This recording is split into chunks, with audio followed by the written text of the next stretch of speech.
ভবিষ্যতে রেল চালকদের জন্য বিরাট সুখবর।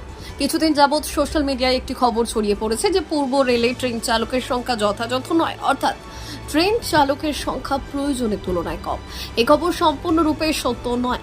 খুবই স্বাভাবিকভাবেই প্রত্যেক মাসে সমগ্র পূর্ব রেলওয়েতে অন্যান্য কর্মচারীদের মতোই ট্রেন চালকরাও অবসর গ্রহণ করেন।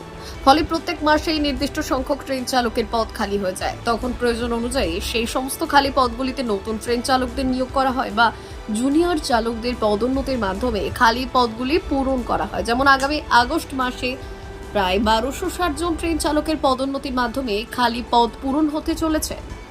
রেলের রিক্রুটমেন্টের পদ্ধতি এককালীন, অর্থাৎ প্রয়োজন অনুযায়ী নিয়মিত ব্যবধানে আরআরবি এর মাধ্যমে স্বচ্ছভাবে ট্রেন চালকের পদে নিয়োগ করা হয়।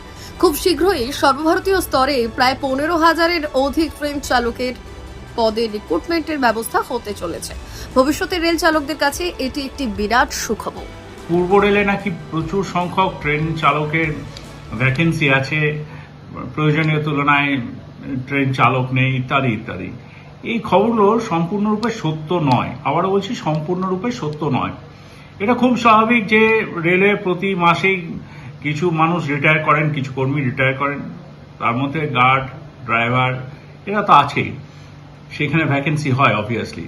কিন্তু প্রয়োজনের তুলনায় প্রচুর খালি, এই কথাটা সত্য নয়। আমরা এই অগাস্ট মাসে আমাদের প্রায় 1260 মতো ভ্যাকেন্সি, যেটা আমাদের এই মুহূর্তে এক্সিস্ট করছে, সেই সিলেকশনটা করতে চলেছি। সেটি আমাদের যারা কর্মী আছেন তাদের মধ্যে থেকে সিলেকশন হবে। এছাড়া যারা ওপেন মার্কেট থেকে আসতে চান তাদের জন্য ভ্যাকেন্সি আমরা রেলওয়ে রিক্রুটমেন্ট বোর্ড এবং রেলওয়ে রিক্রুটমেন্ট বোর্ডে যে আমাদের ওয়েবসাইট আছে তাতে ফলো করতে পারেন আপনারা।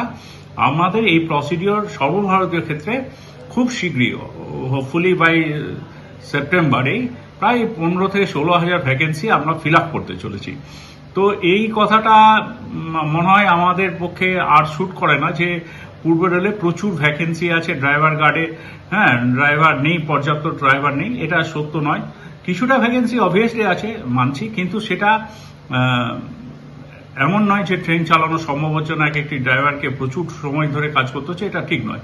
আর আপনাদের যেটা বললাম, আমাদের যে ইনহাউস যে প্রমোশনের ব্যবস্থা, সেটা 1260 জনের মতো মানুষকে আমরা উন্নীত করছি এবং প্রপার ট্রেনিং এর মাধ্যমে তারা ট্রেন চলাচলের যে যোগ্য হওয়া পরেই তাদেরকে দিয়ে আমরা ট্রেন চালানোর ব্যবস্থাও করব।